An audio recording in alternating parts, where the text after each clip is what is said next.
I walked into my own kitchen and found my husband kissing my daughter-in-law. Not hugging, not whispering, kissing. They didn't see me. They just laughed, like I didn't exist. I didn't scream. I didn't cry. I quietly stepped back, poured myself a glass of wine, and made a promise. They would regret the day they thought I was weak. See, they weren't just having an affair. They were stealing from me, plotting to take my home, my savings, my life. They thought I'd break. But I've buried harder things than betrayal. I suppose when you've built a life around trust, denial becomes a strange kind of comfort. For months, I clung to it. Richard's late-night volunteer meetings. Celeste's sudden interest in gardening, except only when Richard was outside pruning the hedges. The soft hush of conversation that always stopped the moment I entered the room. Laughter that didn't include me. I blamed the gap in our ages. I told myself Aaron worked too much, that maybe Richard was just lonely, and Celeste was kind. But kindness doesn't linger at the base of someone's neck when they're adjusting a tie. And it doesn't whisper in the dark when they think you're asleep in the guest room. Then came the shift I couldn't explain away. Richard started locking his phone. He'd glare if I asked who called. And Celeste, well, she began treating me like I was fading wallpaper. Polite, but dismissive. Like she knew something I didn't. The worst part, Aaron was oblivious. My sweet, overworked son, juggling night shifts at the hospital, thought he had a supportive wife and loving parents. I envied his innocence. One evening, I caught a glimpse of Celeste's reflection in the mirror while we were cleaning up after dinner. She was staring at Richard across the room, not like a daughter-in-law, like a woman marking her territory. And Richard, he smiled back. I dropped the plate in my hands. It shattered, but not louder than my heartbeat. They both rushed to help me. I smiled through the sting of ceramic slicing my palm. I said I was fine, but I wasn't. The next day, I went through Richard's office. I wasn't looking for proof. I already knew. I was looking for intent. That's when I found it. A printed document titled, Revised Living Trust, dated 2 weeks prior. My name removed from several key assets, replaced with Aaron and Celeste. Richard hadn't said a word. I sat there in his leather chair, reading line after line as if they were obituaries. Not just for our marriage, but for the woman I thought I was, valued, respected, safe. That night, I didn't confront him. Instead, I cooked dinner like always, set the table, kissed his cheek, asked about his day. Because when someone tries to write you out of your own life story, you don't fight with noise. You sharpen your silence. That night will never leave me. It was just past midnight. I'd gone downstairs for some chamomile. My nerves had been shot for weeks. But as I reached the last step, I heard it. Laughter. Soft. Intimate. Coming from the kitchen. At first, I thought Aaron had come home early and was having a late snack with Celeste. But when I peeked around the corner, it wasn't Aaron. It was Richard. And he was holding Celeste. She had one hand on his chest, his hand resting low on her back, and they were kissing, slow, deliberate, like they'd done it 100 times before. And suddenly, I wasn't a woman anymore. I was a ghost. I stood frozen in the shadows, my fingers digging into the banister hard enough to splinter wood. My heart didn't just break, it turned to dust. After a few moments, they stopped. He whispered something that made her giggle. Then they left the kitchen like nothing had happened. Like I didn't exist under this roof. I stayed in the dark, knees buckling, body trembling. I walked straight to the wine cabinet and poured a glass. Then another. My hands were shaking so badly, I spilled half of it on the counter. But I didn't cry. Not one tear. I just stared into the red pool like it could give me answers. In the morning, They were all smiles.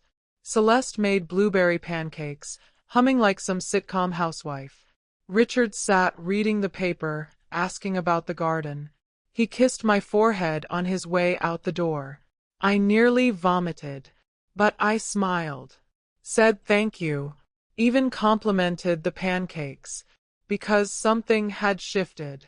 The Lorraine that stood for tradition, for trust, for family unity, she died the moment I saw them kiss. What woke up in her place was quiet, calculating, and cold, and very much alive. Later that week, I did something I never thought I'd do. I went to Celeste's sister, Alana. We weren't close, but I remembered she'd once mentioned how Celeste always gets what she wants, no matter who she steps on. I needed someone on the outside, someone who knew the kind of woman Celeste really was. Alana didn't hesitate. I've been waiting for someone to ask, she said, unlocking her phone. She's done this before. With an old professor. With a neighbor. Even our cousin's fiancé. Then she showed me messages, screenshots, photos, and suddenly I wasn't just hurt. I was insulted, because they thought I was stupid. They thought I'd go quietly, sign whatever paper they put in front of me, let them take what I had built over 40 years, my home, my dignity, my family. But what they didn't know is, I was watching now, listening, documenting, and preparing.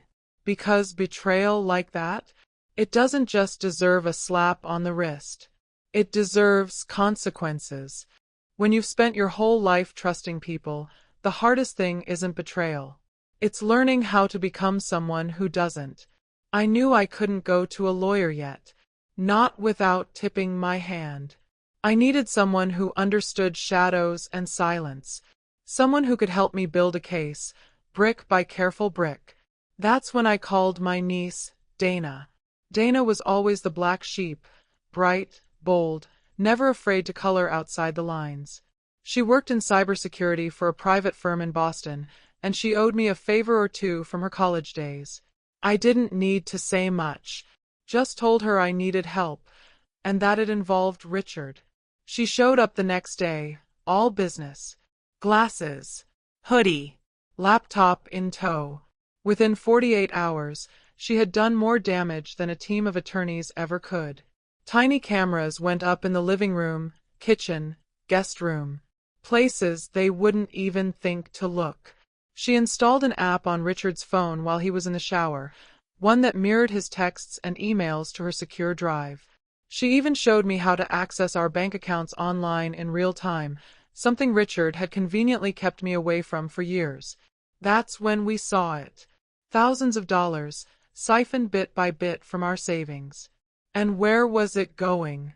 A condo, under Celeste's name. Downtown, high-rise, 2 bedrooms, in a building I'd never even heard of. Fully furnished.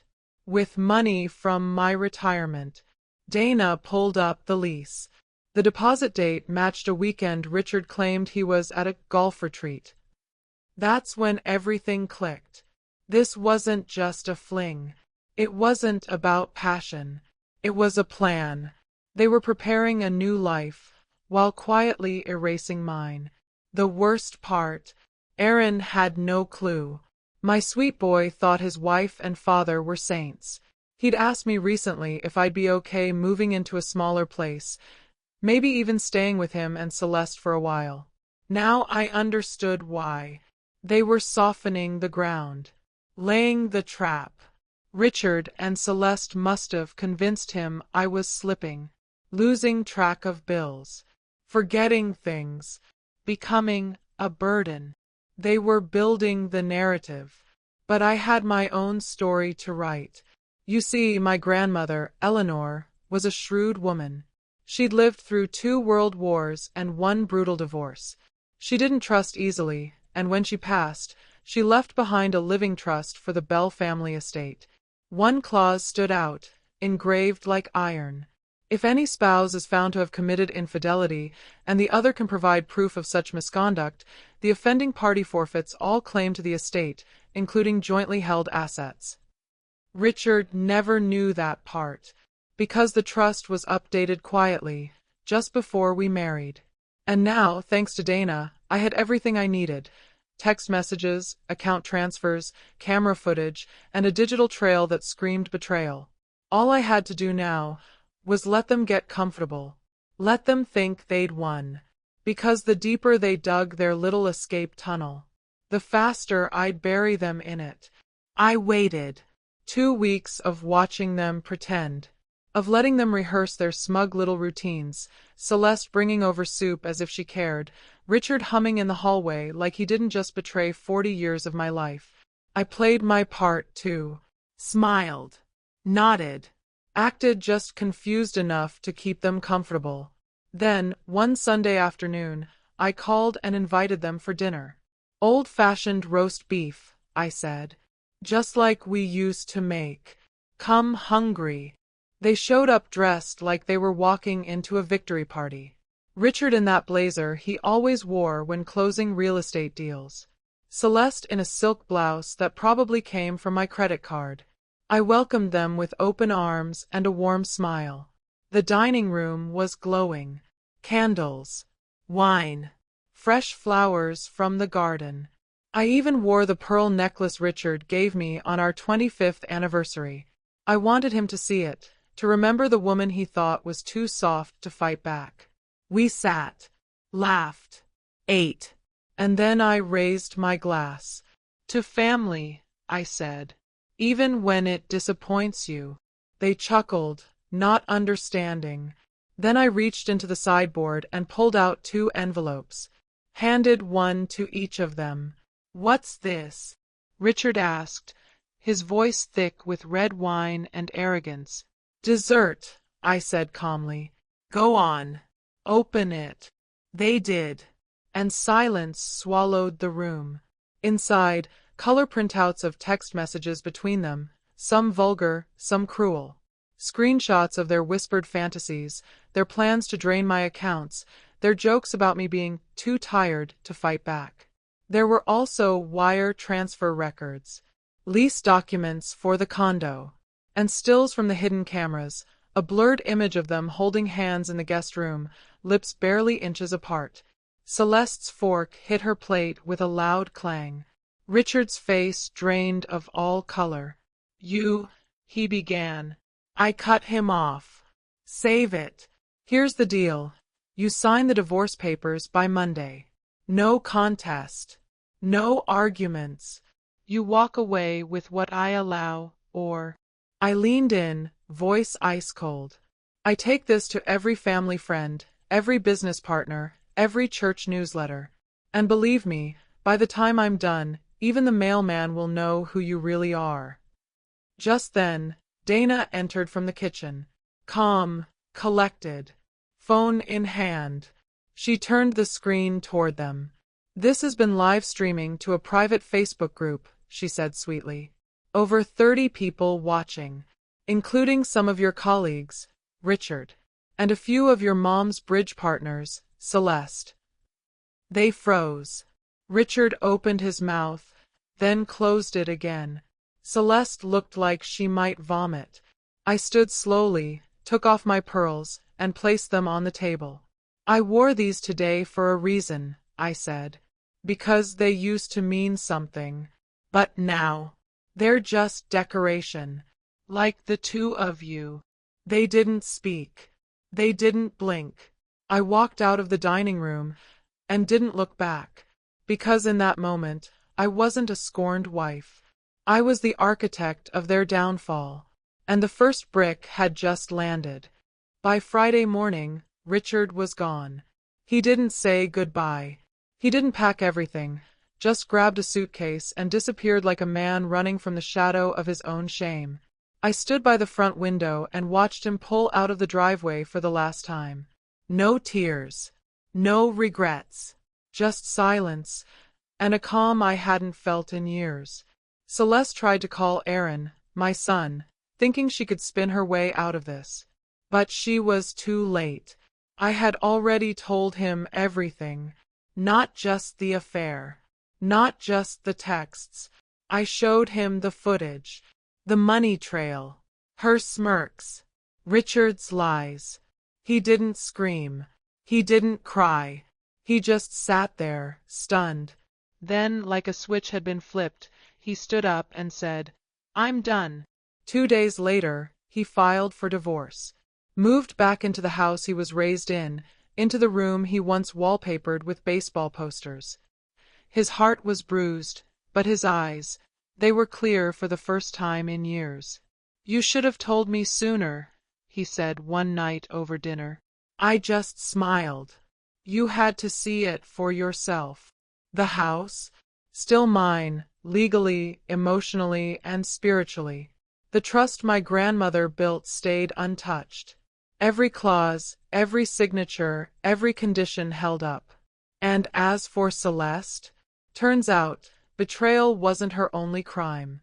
Dana, ever the digital bloodhound, found records of falsified insurance claims from years back. Auto accidents that never happened. Jewelry that was never stolen. We sent it all, anonymously, of course. An investigation was opened within the week. The last I heard, she was being called in for questioning. Her lawyer dropped her. Her friends ghosted her. And the condo? Frozen assets. Poetic, really. I should have felt vengeance, fire, triumph. But mostly, I felt clean, because I didn't just take them down. I built something better from the ruins. I took the guest house, the one Richard always said was too small for anything meaningful, and I made it sacred. A place for women who, like me, had been blindsided by betrayal. Women who were told they were too old to start over, too soft to fight, too kind to suspect. Now they had a place to land, to cry, to regroup, to rebuild. And every time I heard a laugh echo from the porch, or saw two women planting herbs in the garden, I knew this was bigger than revenge. This was rebirth. Because when someone tries to steal your life, you don't just survive. You reclaim it. You sharpen your edges. You turn pain into armor. And when the dust settles, you don't just stand taller. You rise. If you've ever been lied to, betrayed, or made to feel invisible by the very people who were supposed to love you, let this be your reminder. You don't have to shout to be heard. You don't need to fight dirty to win. Sometimes the most powerful revenge is living better without them. It's rising with quiet strength. It's turning heartbreak into purpose. And it's showing the world that even when others try to bury you, you grow back, stronger. Share this story if you've ever been underestimated, ignored, or counted out. Subscribe and hit the bell for more raw, gripping stories where justice isn't just served, it's earned.